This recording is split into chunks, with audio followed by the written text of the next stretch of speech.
the north and moving to the south. Not quite to Tennessee yet, but local, being Georgia. So I'm Jillian Collins, the host of the Art Beat of Chattanooga, and we always share all things art. And you're welcome to come on my show if you're a musician, an actor, comedian, any form of art, dancers, you know, contact the station. You can find us on Facebook and send a message and I'll get a hold of you. We'll get you on here and talk about your special art. So you can also call 423-800-8949, 423-800-8949 if you want to talk to us today on the show. So I'm here with Fred Ballou, the author of a corroborated book that Poems from a Secret Garden. And this book is available on Amazon, and it's a book of poetry, which in this day and age is barely seen in the bookstores. So we're going to talk about this. This was a corroborative effort between myself, and which is Vanguard Artistry, and Fred Ballou, the author of this book. So Fred, welcome to the show and welcome to the South. Thank you so much, Jill. It's wonderful to be here. Yeah. So, you know, the book and you as a poet, you as an artist, we often have debates here at the station between some of the other hosts and myself about what is art, who is really an artist. And do you see yourself as an artist? I didn't used to, but I do now. And working with you has helped me develop that perception of everything, especially with your artwork being in my book, helping to visualize a little bit more some of the things that I was trying to get across with my poetry. For years, I was a member of a poetry forum online where we would critique each other's works. Everybody would have different styles and different things that they would write about. And you couldn't go into it being thin-skinned because sometimes some of the critiques were quite blunt, but they were helpful. And over that time, I've learned that, yeah, this is an art, and I see myself as an artist now. Yeah, so that's the thing is the definition of art is we create something to evoke an emotional response in another. So certainly, how many years would you say that you were working on this book and that this was a dream, or in your heart that you saw this book becoming a part of your dreams? I've been writing for about 15 years. The last 10 especially is when I really focused on it and say, okay, I'm going to compile these things. I am going to edit them and refine them and really take it as far as I can to try to refine them into making them the very best that they can be. Right. So similar to any artist, we have a dream and we start working on it. And maybe in the beginning, it's not something we see, you know, coming to fruition. But now this book has come to fruition, and through it, it was a very interesting journey, kind of called it a supernova of creativity as Fred and I worked on this book together. And the Facebook feed here is, you know, kind of like half people. Sorry about that. But that's kind of indicative for how creativity works. You know, it's almost one idea bounces off another and creates this moving energy that, you know, we refer to as a supernova during this process. And so I understand a lot of this poetry you've written over the 15 years. What bulk of it would you say was written more recently? There are some more recent ones which are not in this book. I'd say that maybe 20% was written over the last 6-7 years. Right. So what is your, what motivates you? You know, why write? Why poetry in this day and age when we know that it is not the top art form recognized or even sold in bookstores hardly at all anymore? That's very competitive because of ebooks and all of this. You know, what drives you to continue to produce poetry? Oh my goodness, so many different answers to that. One of the big things is it's cathartic. If you've got a feeling, something inside of you that just has to get out, that is a great conduit for that, a great mechanism for getting that out. And number one is just a need to express. And at first, it was just for my own benefit. And so there's a lot of different reasons that people write poetry. Once again, just as a catharsis, to express something, to say in an artistic way, creatively, how you feel about a certain thing, but then trying to take that a step further and say, and be able to mold it and shape it in such a way that it speaks to somebody else. And so it's almost a way of trying to express the inexpressible, what you're feeling deep inside. Right. And in a creative way that triggers, and this is something I talk about a lot on the show, is writing, creative writing, art. It starting when you're young, it triggers different parts of the brain to sort and understand and learn about life. So, again, this is something in schools, we, still writing poetry. I remember writing my first haiku in school. And then I remember at 12 writing my first poem, which I have still memorized in my head. What drives us to this, I don't really know. But as Fred and I have worked together on the book, I kind of also came up with realizing that I had a large body of poetry myself, that I would just kind of write, dump it out. Like your work, Fred's work is very, it's rhymes, it's got the correct pentameter, it's stanzas, and it's organized. Mine is kind of more like a dump of emotion or thought. And over the years, the interesting thing about working together on this book is, I discovered I was a poet. I've been writing all these years and never thought of myself as a poet. And then it was like, wait, I have hundreds of poems. Mm-hmm. And so that's been, part of the creative process is when you work with someone else, it brings out the creativity. And then through this also poetry in this book, certain paintings were produced directly from inspiration from the poetry that are now in the book, and other poems in the book were produced from, I don't know if they're in this book, but poems have been produced from the artwork as well. So it goes both ways. So that's really exciting. So that has been wonderful, because it's taken the entire thing to a whole new level that I hadn't counted on before. And what a great, instead of poets just hanging out with poets, you need to expose yourself to the other artistic forms and open your mind. And there's so many different methods of writing poetry. There used to be I think many of us have taken poetry classes in college or something like that, and they talk about the rules and everything. There really are no rules anymore. It's kind of like in the Matrix, there is no spoon. There is no spoon. That's pretty funny. I just posted that on Facebook, a little thing about that. So one of the pieces that was a direct corroboration from one of Fred's poems, and the piece that was produced is for Traveler's Tale. How'd you like to read it?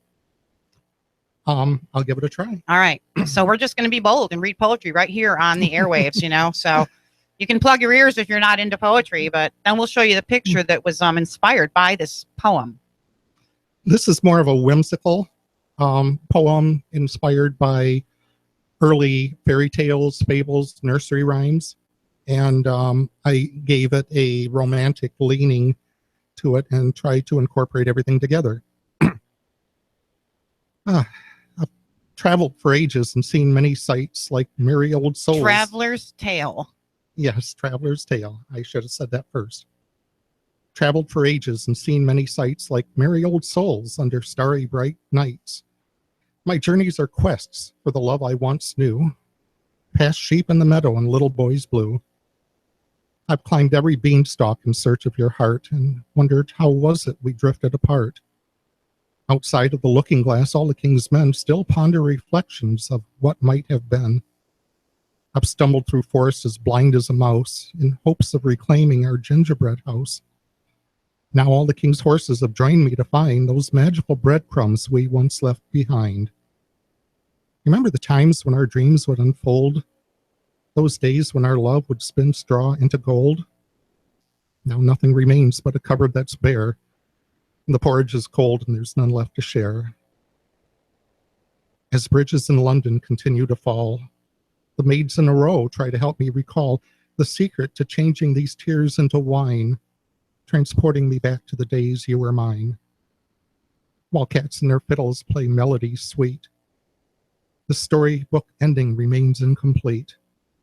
In Neverland dreams where all fables come true, the man in the moon guides my footsteps to you.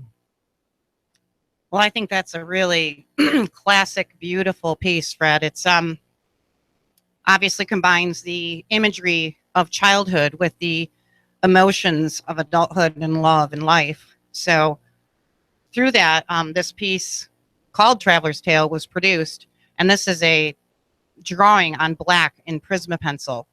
So for those of you who are watching either Facebook or YouTube, you can see this. For those of you who are joining us on the airwaves, this is a kind of mystical, shimmery painting of a full moon with the face of the man in the moon, and kind of a tree reflecting in the moonlight, and a path that goes up into the infinity. And then there's water with like a castle, which is actually based on the Disney castle in the background. So this was inspired directly by that poem. And so that's kind of an example of how creativity can work together between a visual artist and a writer. So, I encourage you to try it, try illustrating some drawings or work together, because that produces a lot of energy. So, so I could tell, Fred, that when you were reading that, you felt it very strongly. Oh, absolutely. That came from a very deep, deep place inside of me.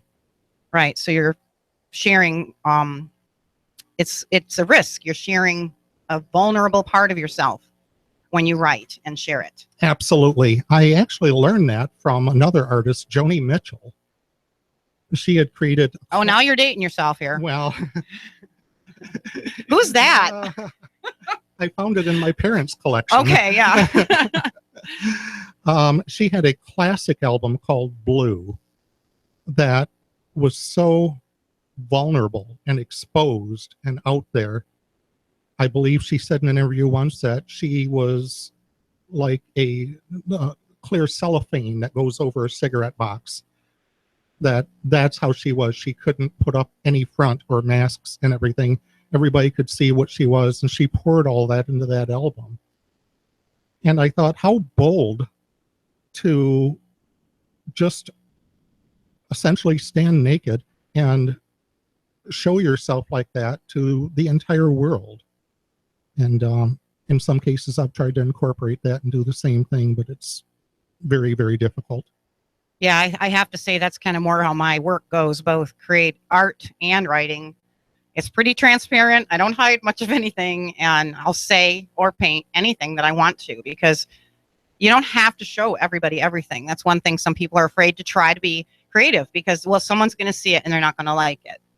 You don't have to show anyone. I mean, until I started working on illustrating this book of poems, I actually had a manuscript tucked away from when I was in my 20s, drew the cover, put it all together, and it needs a lot of work now that I've gone back over that I'm no longer 20. And then I have another manuscript for a book ready too, but that was something I had those just hidden, just stuck away.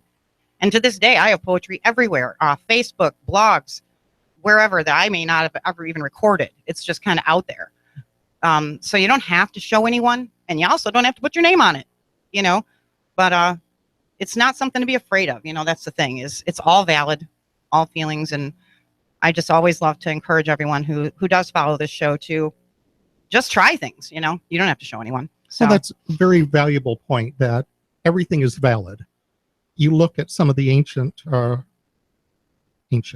old-time poets, and everything is in there, from about death and anger and frustration and joy and love, adoration and, futility and questioning. It's all about the human experience, which encompasses so many different types of events and emotions, and we're sometimes kind of on a roller coaster, and this is a great way to get all that out. Yeah, roller coaster is about right for life, and that's where our creative abilities, or ability to enjoy creative works that others do. I often hear from people, well, I can't do that, or I'm not creative. However, they join their mind with it to the point where it is a part of them. So that's just as valid. To receive what creative people are putting out there is needed. And, that's exactly how that flow works, the give and take. So as the preface of your book, I'm just going to read that, so it kind of give a very clear idea of, I know you put a lot of time into something like this. Light and darkness, triumph and defeat, joy and suffering, hopes and dreams, faith and discouragement. These all reflect aspects of the human experience, which poets have endeavored for centuries to express through the written word. It has always been their deepest longing to communicate these universal and timeless thoughts and emotions, insights and experiences in such a way that they resonate within those who read them. Poetry transcends generations and geography, age and gender, nationality and economic standing, societal status, and education level. Poetry is the end result of the heart and mind working together in creative harmony. It can be written with tears or with laughter, in yearning or in contentment, amidst turmoil or tranquility. It has the ability to weave its way through the very fabric of our emotions and captivate our imagination. I think we'll stop there. That's such a great summary of why we create, right there. You know, and anybody who may say, well, this art form is one thing and another art form is another thing, that could be said the same thing about painting or Absolutely. drawing, you know, Absolutely. or dance. So many things, acting. This is all the result of the heart and mind working together in creative harmony, you know, and the fact that we want it to weave through the very fabric of our emotions and captivate our imagination. It takes us to another place. Exactly. You know, exactly. And that's what I love about writing or going to a show. Who doesn't love to go to a show, a live show, and experience the energy, the creative energy of the actors or singers, and right there in front of you, and being there is no comparison to listening, which is one of the most wonderful things in the world, listening to music or shows, but to be there and Right. share that energy, that is special. And they are receiving that from the audience too. You know, that feeds that creative energy back to them and back to artists. So we really appreciate people who, you know, check out the book on Amazon if you want to, or like poetry, or, you know, check out my website, Vanguard Artistry, and it's got a little smattering of what I do on there. And as I've shared before, I have bigger dreams, and I'm always seeking breast cancer survivors, pre or post, to work with on a big project that I have going on. You know, so I'd love to hear from some of you ladies who are interested in having creative energy and emotion come out on canvas concerning what you are. So that's also something you can contact me through Vanguard Artistry, or you can contact me through the station, which is probably a better idea because as an artist, my website's pretty neglected. But I really, the dream is there, you know, for the spiritual and the emotional part to reach society. We're going through a tumultuous time in our country. You know, and some of the things you said in here about nationality and no limits of who can be artists, it relates to me also, for, you know, as art always relates to society. Same thing. Like right now, we're looking at things in our society that some of us never thought we'd see, and things we don't necessarily understand, big changes. And, you know, I believe that all of us have the right to be creative and to have a freedom, you know, so I heard that in there too as an underlying political current. And maybe it wasn't intended, but that happens with work. People see things that you didn't maybe see. That is true. My one poem, their soliloquy, essentially is a man standing on a stage in an empty auditorium, and he's got a single spotlight on him, and he's essentially saying, I've got some things I just need to say, and I'm going to say them now. And it's a long poem, but it covers a lot of different things, and political overtones are definitely in there, as well as society expectations, and about just how people relate and get along with each other. And so some of us, we do what we do, whether it's to write or to paint, because we have to. I mean, we just must. Or to dance, or so many things. Yep, we have to get it out there, and it impacts society. Society impacts art. They're symbiotic together. And, you know, it can also be used to reach into people's lives, to reach out in serving the community through helping other people, younger kids or whoever, learn about these things, learn about writing. I don't even know if they're still teaching what they're teaching in high school nowadays, as far as idea. Poetry and art and haiku and all that. But, you know, I always loved it, and I hope that that's still being taught. I need to find out, I suppose. Obviously, my kids are no longer in school, so But yeah, it's been, a long journey getting this book together, and really glad you could join us. We're going to be back for a second half here in a few minutes. The Art Beat of Chattanooga. I'm your host, Jillian Collins, and we'll see you shortly.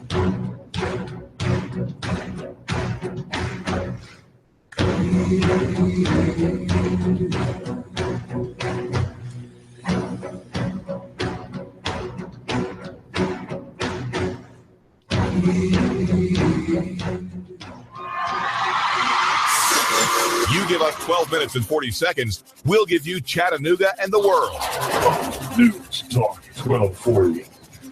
There's a reason why Alliance Physical Therapy is a choice of professionals and those who care about first-class, top-notch service and treatment. Because at Alliance Physical Therapy of Chattanooga, we don't just treat the symptoms in your body. Whether you're suffering from stiffness, muscle spasms, back pain, chronic headaches every day, stress of life demanding more and more of you, Alliance Physical Therapy takes a holistic approach to healing mind, body, and soul. Alliance Physical Therapy with a location near you and 9 others in the Chattanooga area. If you don't have a doctor or if your physician's plan for chronic pain is not working, Alliance Physical Therapy will help. Visit Alliance Physical Therapy on the web at nopainpt.com. That's nopainpt.com. Alliance Physical Therapy.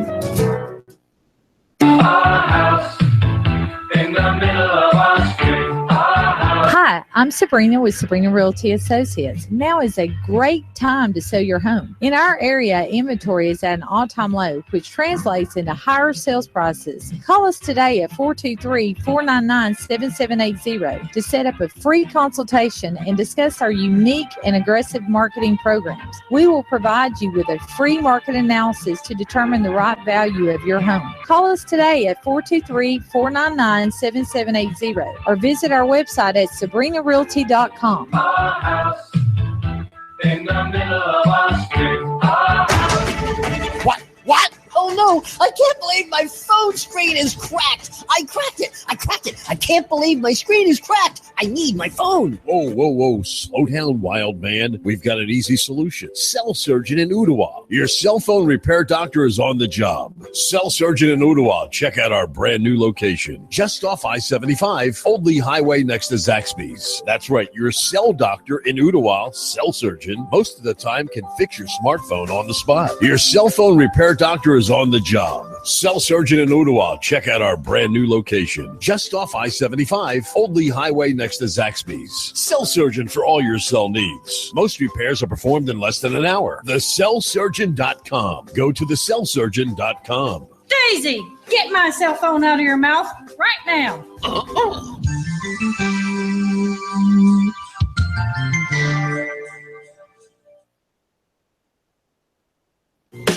Is your career taking you where you want to go? If not, talk to Covenant Group Insurance, especially if you like helping people. Call and learn how you can work for yourself, but not by yourself. Intense but free training, plus a fantastic lead program, plus office support equals your success, your prosperity. Gross at least $75,000 your first year selling insurance. Call Steve or Jada for a confidential interview. That's 855-8484. Maybe the most important call you'll make all year.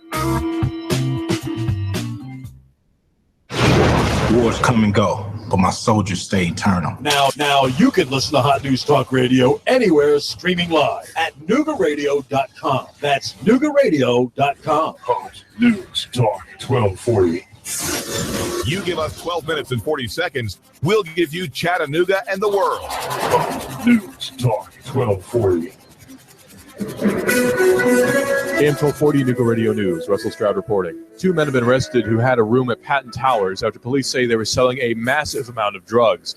They were tipped off that a man was trying to sell meth at Patton Towers. They went to investigate and found the man. They then searched room 507 and found a substance which maxed out their scales, which was maxed out at 150 grams, an opioid substance, and some form of methamphetamine. Both men now facing drug charges and criminal conspiracy charges. A fight broke out at Brainerd High School on Wednesday morning. 2 students were arrested and 1 was hospitalized. Police say it was an isolated incident.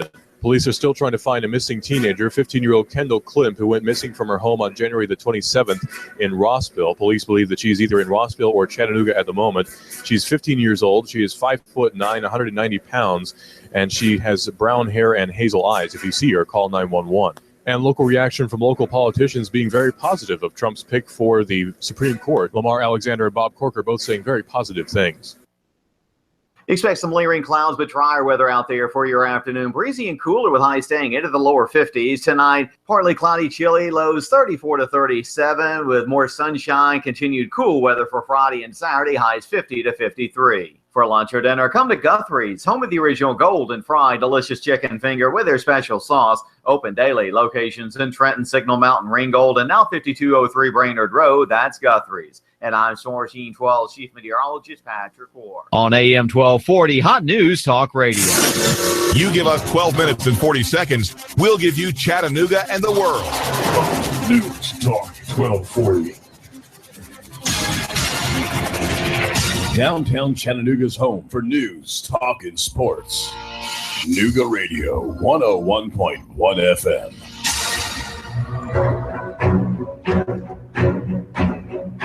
Welcome back to the Art Beat of Chattanooga, where art lives, where we talk about art, Chattanooga, and life.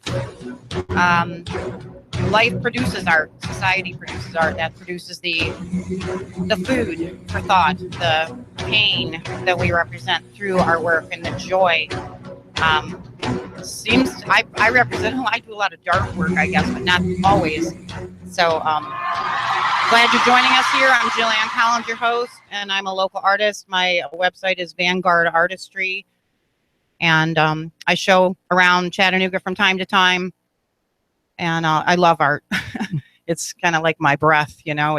I just love it. I can't stop. We talked about that in the first half, that, you know, even if I didn't have aspirations to do more, I would still paint.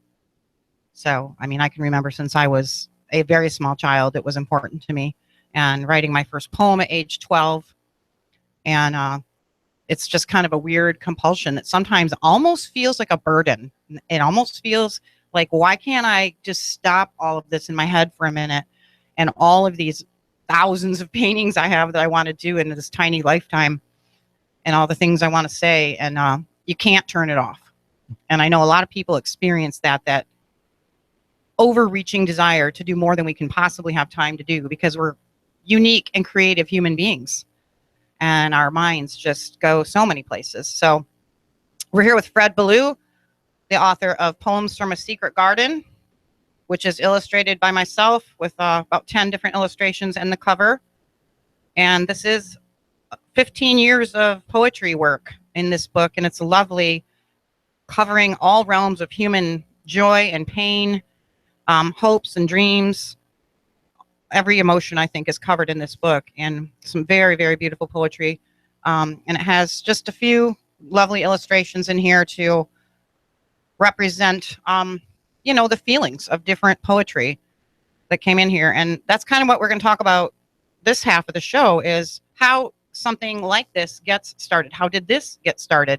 If you are considering corroborating with an artist of some kind, we can kind of go through how this happened. So, you know, Fred, why don't you tell me, I don't know that I remember asking this, but what brought you to contact me via Facebook after many years of not speaking and say, hey, would you take a look at this? We have been longtime friends, raised our families together, 11 kids between the two of us. I had the boys, she had the girls. Whoa, did you ever? And then we lost track, and Facebook is a wonderful mechanism for reconnecting with people. If you're ever wondering what might have happened, you know, whatever happened with this person or whatever. I had many years of writing poetry that I got to the point and I said, well, I can put these together in a collection. And so I did that. And then after a while, I started thinking, well, how can I take it to the next level? You know, you want to be able to use words in such a way that people visualize things in their heads, but yet to actually have some illustrations just kind of accentuates that and really makes a big, big difference. I think the number one thing, if you're looking to collaborate, is you've got to find somebody that you're comfortable with. And even though we went out, you know, in the old days as families together and things like that, the conversation was always casual and at ease. And I knew that you'd done artwork and things before. And I believe that when I went to your Facebook page, I saw some artwork on there. most noticeably your Venice paintings. And I felt very comfortable with that. And there was a comfort level that seemed to fit in well with the poetry. And so I thought, I think this is it. I didn't really know that many other artists. And well, that makes me feel good. By default, yes. No. But it was a comfort factor that I felt comfortable with you. I thought that you could understand what it was I was trying to do. And that certainly has proven to be the case. So you contacted me, I believe, via Facebook. And I think that what really you were potentially, as I recall in the beginning, imagining was some loose sketches, maybe black and white, and just sort of accenting. I was absolutely just thinking my vision was too small. And I was just thinking, got some charcoal sketches, maybe just some small illustration, anything that would fit on the bottom of the page, in the side margins or whatever like that. And then you started sharing some of your paintings with me that you'd already done. And they knocked my socks off because there are several of them. And they're even included here in the book that you'd previously done that fit in so well with some of the poems that I was doing. I think about a blue part of town, Blue Town. That one was done after you wrote after the poem. This was done, I think. I don't remember. You remember that? Because I don't remember. I thought that you had a preliminary sketch of that. Yeah, I did have a sketch. And then you connected with a poem, fleshed it out, and then the two just meshed together beautifully. It's one of my favorite drawings. I love it. Again, it's black on Prism pencil, and so that was where it's at some point the line gets blurred. I mean, of what came first, the chicken or the egg, the poem or the painting. I don't know. Well, the energy just snowballed.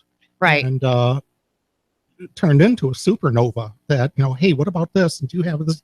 Oh, that's wonderful. That would fit in with this. And I'd send you a poem and you'd say, yeah, that fits in good with this. That's one that I really like right there. Fragility, about wounded spirit, and wondering if things are ever going to change for a person.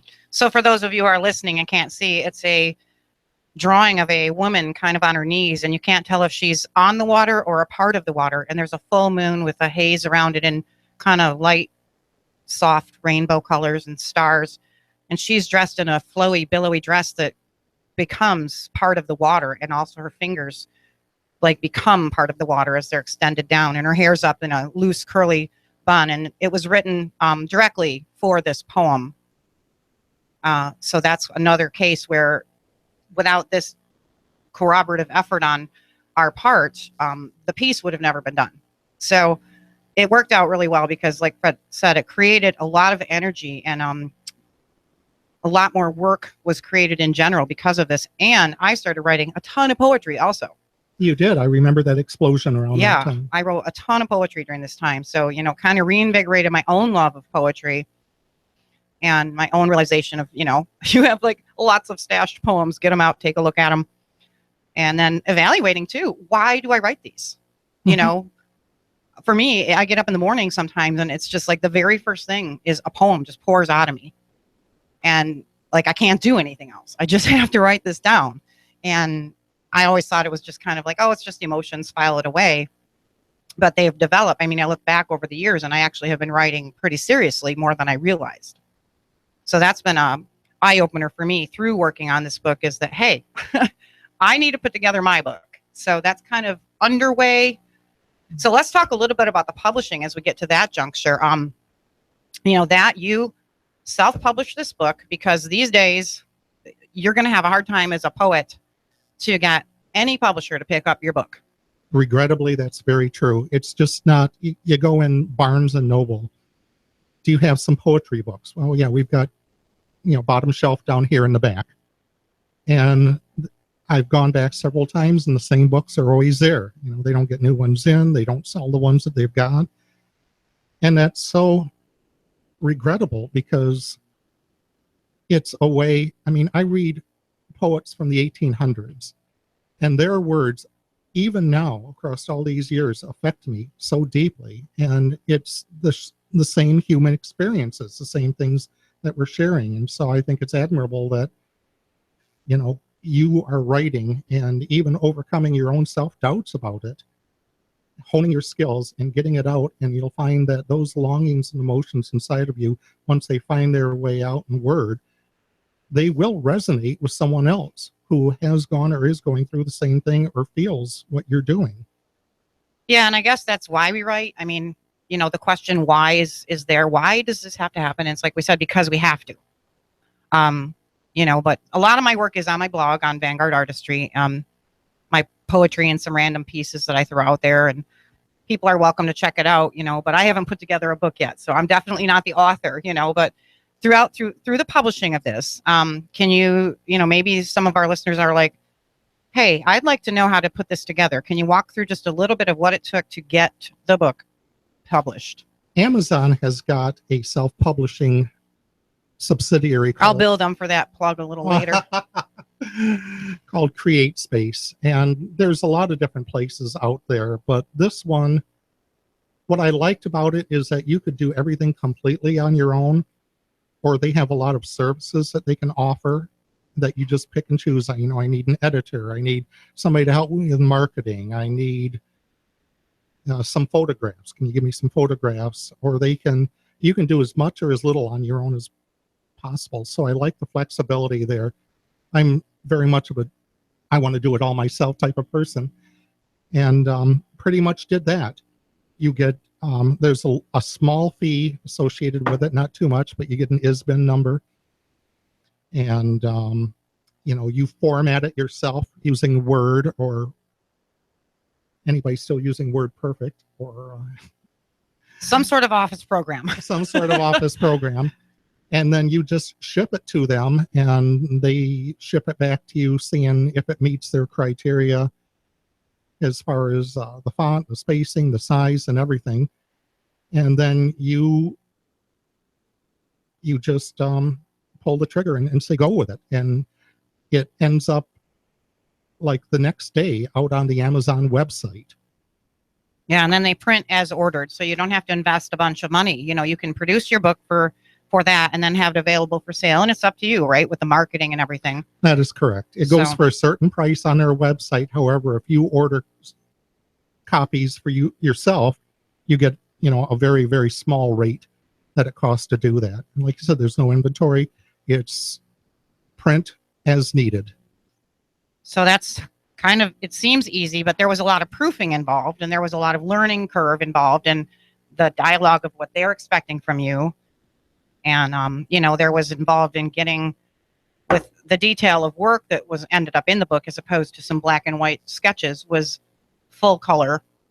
So there was involved with this of getting really nice shots professionally done of these pieces. That's correct. You had to go and get those. They had to be at a certain resolution, a very high resolution. And then to crop them and to expand or shrink them in a certain way so that would fit in comfortably in the book. Sometimes the poem's on the left page and the picture's on the right page. Sometimes it's a smaller shot at the bottom of the page. But yeah, there's a lot of jiggling around that has to happen. And but it's well worth it. I mean, once you get into it and you start seeing the potential, your mind just goes and you almost become obsessed with it until it comes to fruition. Oh, I'm sure. You know, that's similar to a lot of work, and something like this, it has a goal in mind and, you know, an end game in sight when you're producing a book. So it's been a really great experience. And, you know, it taught me too, to have more faith in myself as an artist. I've already been doing it for many years, you know, showing work and things like that, selling work, even though I am pretty laid back about putting myself out there.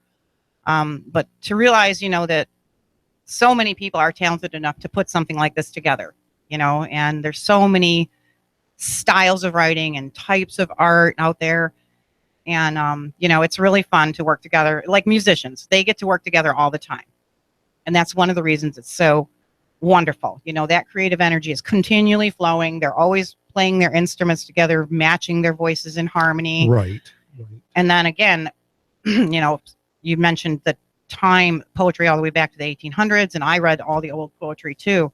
But music transcends the airwaves and time. You know, we can listen to Mozart anywhere in the world. Absolutely. So at any given time, hundreds of thousands of people could be listening to the same song. We don't know. And I think it's so powerful that music transcends, you know, I think the furthest into our community and society. Oh, absolutely. As an art form. There's a reason that music still perseveres all these hundreds of years later. If it wasn't any good, or if it didn't resonate with somebody, if it didn't touch them down deep, it wouldn't get played, or you know, nobody would buy it or listen to it on the radio, but it's still going strong. And that's a wonderful testament to some of those songs. Well, music is always going to go strong, because it's, even in other forms of art, like if I'm going to paint, I need music. If people are going to dance, they usually have music. If people are going to act, there's usually music. I mean, it is just the type of art form, and they all can interchange with each other. But I just really have a respect for the art of music and musicians, because of how much distance their art creates in our society, how far it covers and reaches. Mm-hmm. You know, I can make a painting and it's sitting in my house, or show it on the show, and some people are going to see it, but you put a song out there and a lot of people are going to hear it. And it's pretty amazing, because the more impact we have, you know, the more people we reach with our inner heart, the more we connect to society, and society to each other. So are any of your kids, you know, you said 6 boys, I have 5 girls. Yes. And we managed not to kill any of them. Potentially had to sit on a few once in a while, and we won't talk about the biting, but you know, are any of your boys following in their father's footsteps and interested in the writing aspect of life? 2 of my boys, Jonathan and David, are both interested in both poetry and also story writing. And they're getting into philosophy and exploring, you know, their mind is opening up, finding ways to communicate that through the written word. Okay, so Jenna is 24 and she's into art. How old is David?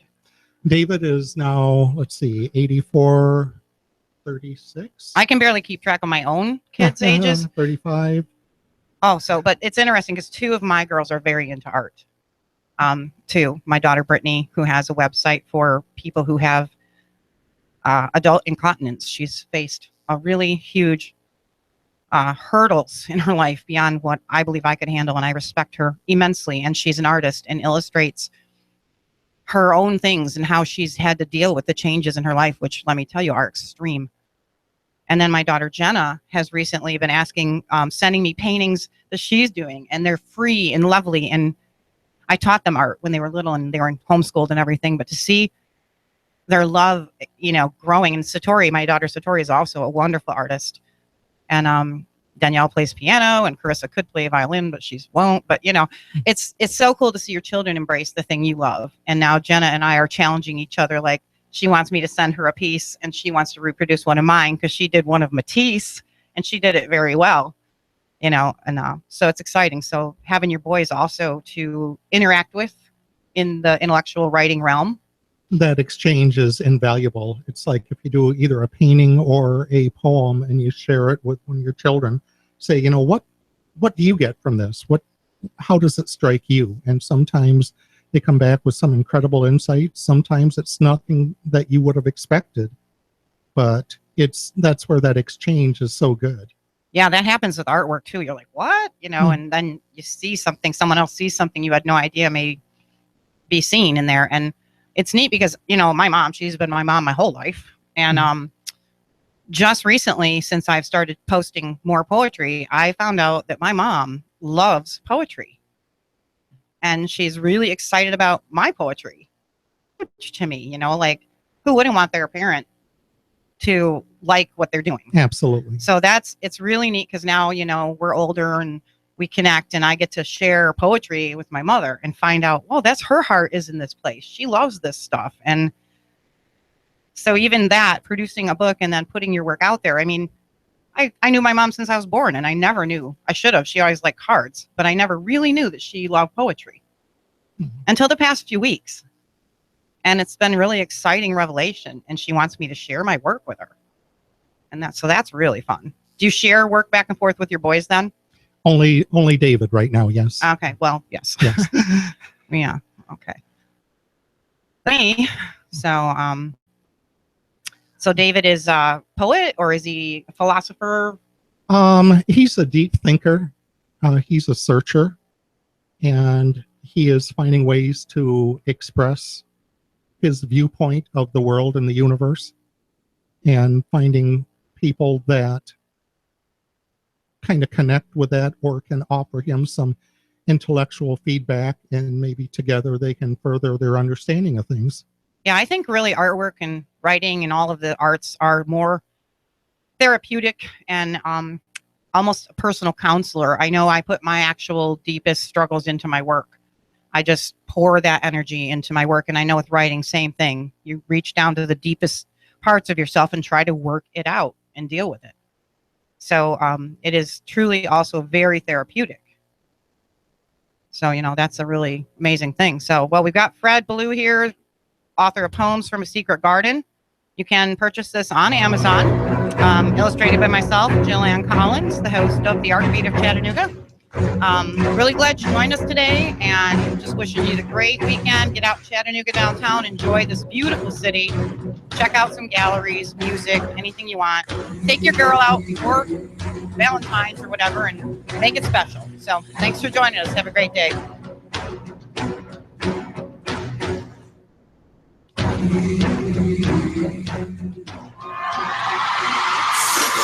You give us 12.